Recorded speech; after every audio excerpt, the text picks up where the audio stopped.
All right, welcome everybody. In this talk, what I'm going to be doing is going through our new prediction software called Predictbase.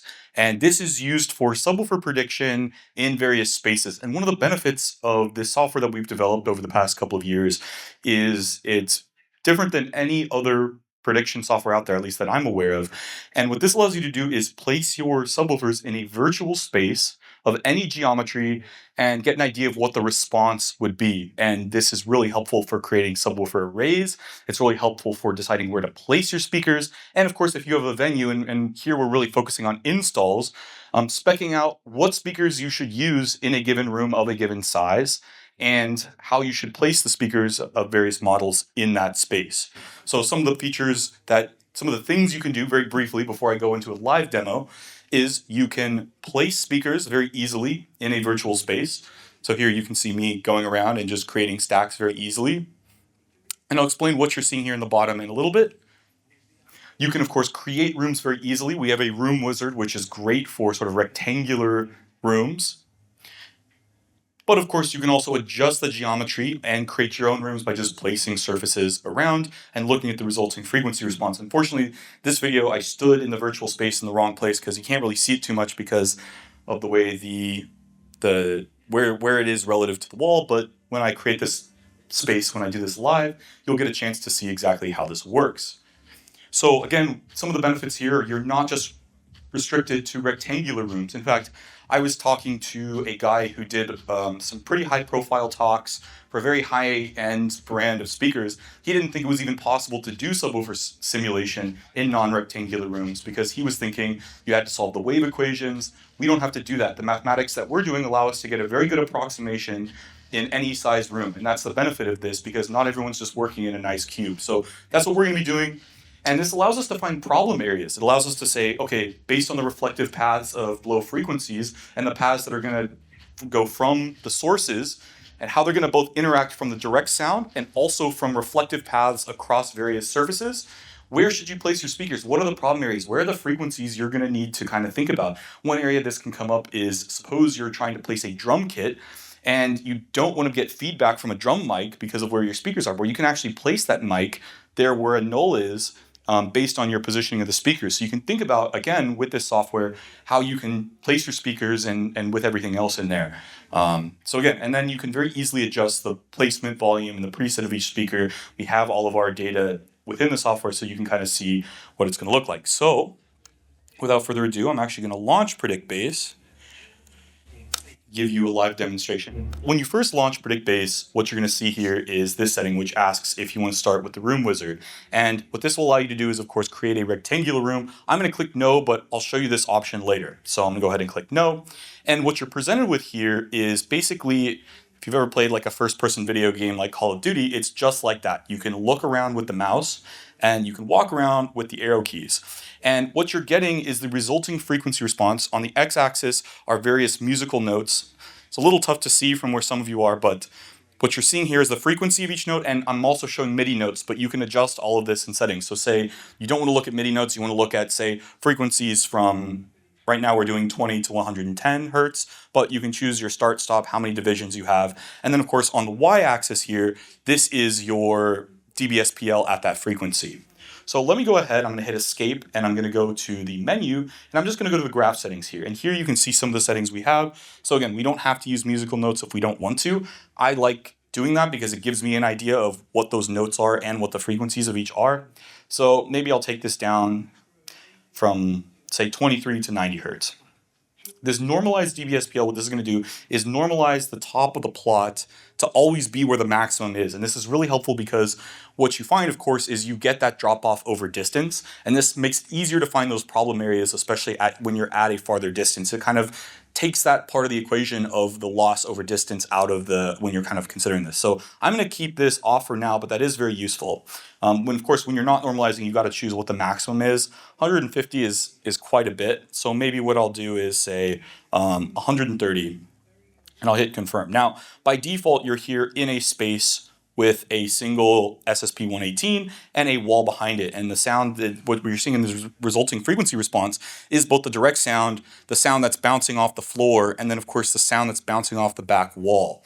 So let me just go ahead and start fresh. I'm going to go ahead to the settings and then just click delete all, and I'm going to click everything. So this is kind of the basic thing that you have. You have a blank space, a blank canvas to place your speakers. Now, typically when you're doing an install, what you would want to do is start by building your room first and placing your speakers within the room. But I think it's going to be a little bit more clear to show you the power of PredictBase if I actually do it backwards. So what I'm going to do is start by placing several speakers in the room, and we'll kind of get an idea of how the sound kind of interacts with the space that we have. Or actually, we're going to start without even adding any surfaces. We're going to look at how the sound interacts with each other, with the different sources. So I'm going to hit escape, and over here we have our various tools or different modes. So select tool is the main one of selecting items, adjusting settings, and walking around. This will be where you're probably going to spend most of your time.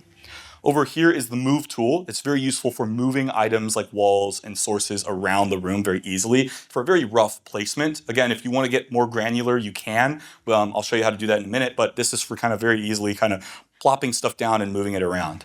The speaker tool, this is for building different sources. We have our whole product catalog when it comes to low frequency for subwoofers here in the speaker tool. So you choose the model that you want and you can just place them around and go crazy, which we very much encourage. Here is our wall tool. This is where you can build surfaces, and this will allow you to basically place different surfaces around the room. When you've already placed one, I'll show this in a minute, it'll automatically try to place it at kind of an orthogonal angle, so at a 90-degree angle, but you can adjust the start and end points of where that wall is. Delete tool, mute tool, we'll get to these later. And lastly, this table view, which is really, really useful, and really useful when you're wanting to create a prediction here within PredictBase, and then send those settings over to our DSP software Control-Base for kind of adjusting them. So I'll show you how that works in a little bit, but I just want to give a brief overview of the tools we have. So let me go ahead and select the speaker tool, and here's where we have the option of choosing which speaker we're going to build. Now, one of my favorite products is the BS21, so I'm going to choose that, and I'm going to go ahead and click build. So now my cursor is basically wanting to place this sub around the room somewhere. So I'm just going to plop it down here, click with the left mouse button, and it's already built the speaker, and you can already see the resulting frequency response of that speaker here in the room. I could stack them if I wanted to, and we built one, and what you can already see, let me hit escape and go back to select mode so you can kind of see. What you already see is the frequency response of the box at various distances, and this is going to be ground plane because, again, you're seeing the reflection off the floor, basically. So, of course, as I walk away, we see that drop off in dBSPL over distance. As I get closer, it sounds better. But that's, of course, just how the psychoacoustics of it work. And to really start seeing where you can run into problems is when we start placing multiple subs in a room. With one sub, it's actually a very easy configuration. You just have one, it's going to behave very nicely. There are other ways you can do placements. But with multiple sources, this is where you can actually start running into problems. Now, if I was to build a second VS21, perhaps the best configuration would be to place them like side by side, like this. Notice how I get basically a 6 dB increase in what the response is by placing them right next to each other. There's really not a lot of problems. This is a really ideal way to place your subs all together in one place. And in fact, what David will tell you is you can even get a ratchet strap and strap them together, and this will kind of help them behave as like one acoustic unit. Is that the idea? Yeah, so that's one way you can do it. But we don't always have the luxury of doing this. In fact, it's very rare that when I'm running an event, when I'm doing production, that I can do this because I like being able to put tops on the subs, and I like that the sub is a much more stable base than it is for using a tripod or something like that. I actually really dislike tripods, so I'd rather just use a speaker pole. So what I'm going to do is start by moving this other loudspeaker away from this in a standard left-right sub configuration. But of course, that's going to cause a trade-off. It looks great visually, you have symmetry, you don't have to use tripods, you have a more stable base, but again, you're going to have the trade-off of what problems this is going to have. So I'm going to switch to my move tool, click one of these subs, and grab it, and I'm just going to move it maybe over here. You can adjust where these positions are later. So I'm going to hit escape back to the select tool. Now this isn't a huge distance, but what you can see right now is we have what you would traditionally call the power alley. Both sources are kind of equidistant from where I'm standing in the room, and you're getting this nice kind of doubling of the frequency response than you would get from one driver. So if I was to hit the mute tool and just mute that box, you can see that one kind of cuts down quite a bit. The frequency response, you're really kind of doubling what you would typically see with 2 boxes, which is really great. Unfortunately, or fortunately, this is where front of house is. So front of house is sitting here and the subs are sounding really great when you're at front of house, mixing, typically equidistant from left and right. But what happens is I start moving off axis from this center line, this kind of equidistant line between them.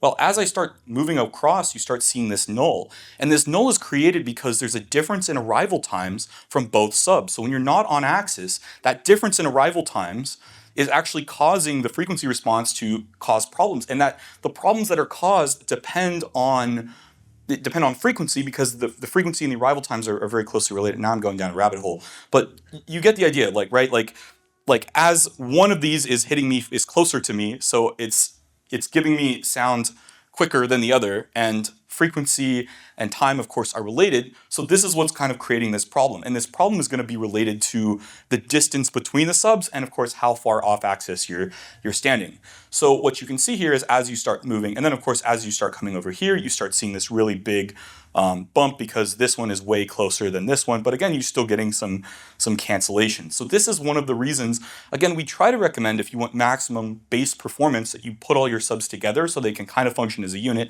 But again, that's not always possible. And if that's the case, one solution is just to take these subs and spread them out pretty far, if you can, because now you've kind of widened that alley where they're not exactly the same, like the same distance, so it's kind of like tilted a little bit. In fact, let me show you. This is a great chance for me to go into the table view and show you how you can adjust the positioning. So right now I'm going to set one of the boxes at 0 and say 30 in the Y, and so X is like the horizontal across left to right, and Y is going back in the room, and then Z is going up and down. So again, you can simulate flying your subs as well by increasing the Z portion, but we're not going to do that right now.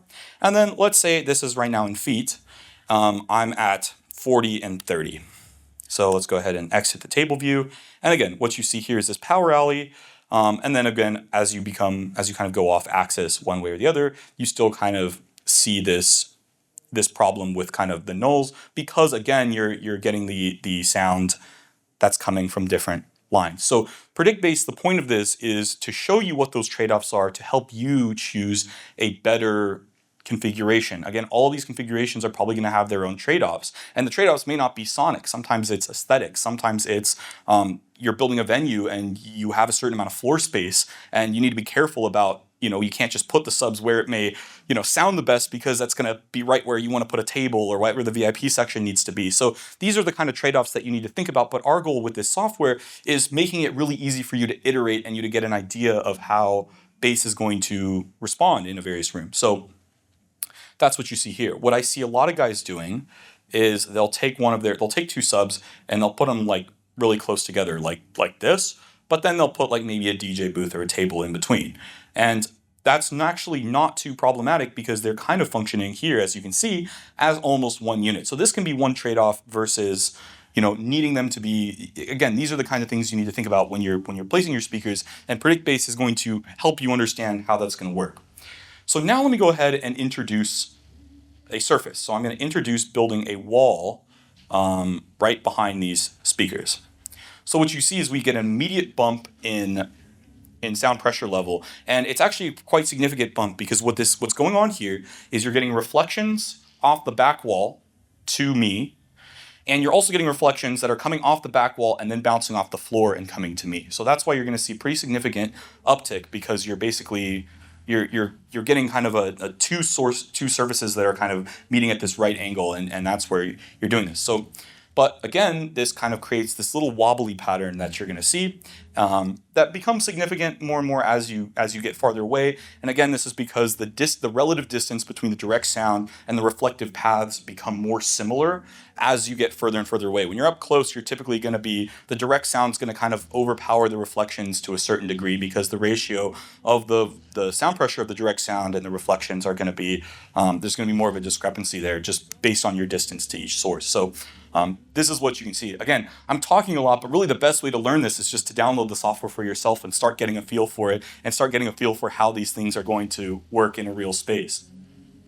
So we've seen that, but suppose I selected this wall with the select tool, and you can select speakers, you can select walls, and I push this wall back We have our X and Y here. And I pushed it back, say 30, maybe 20 feet. So rather than, yeah, let's do 20. So rather than 40, it'll be at 20.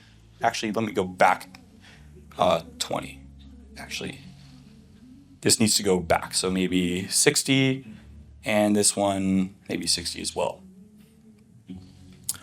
So this is kind of what you would see if you place your subs a little bit away from the wall. And again, what you start seeing, again, as you start going off axis, you're getting these differences in arrival times, both from the sources, but also from the reflective paths as well. So again, I can't run through every possible configuration you can have, but that's one of the reasons we built this tool, is so you can go out there yourself and get a feel for how these speakers are going to be performing in the real world. So again, by using the select tool, you can select a source and choose its start and end position. You can also change its height if you want.